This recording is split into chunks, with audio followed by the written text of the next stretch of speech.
Hey everybody, Rochelle Plumstead here, Remax East Coast Elite. Thanks for joining me for this month's update. This month, I'd like to talk about if you're moving up and looking to purchase a home. Have you paid attention to what your credit score is, or are you just kind of flying blind and when you go into the bank, you have no idea where you stand? A lot of people are like that. I was like that prior to getting into real estate. Why is it important to keep up on your credit score?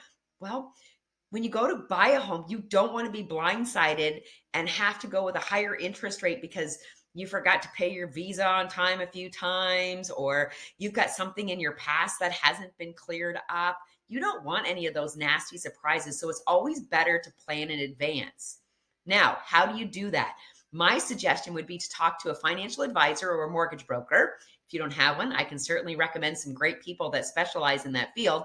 I am not a financial advisor. So I can give you some basics, but I'm certainly not going to delve into an area that's not my expertise. My expertise is selling properties, not advising financially. I have my own financial advisor. Hi, Mark.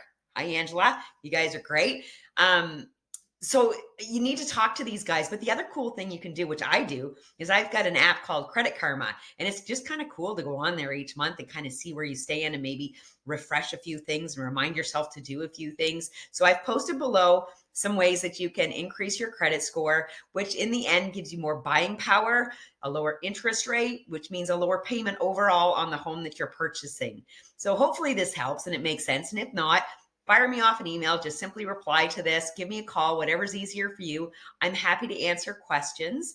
And yeah, if you're moving up, moving over, moving out, you've got questions, I've got answers. If I don't have the answers, I will find the expert that does. Wishing you guys all a fantastic rest of your March. We will see you in April. Bye for now.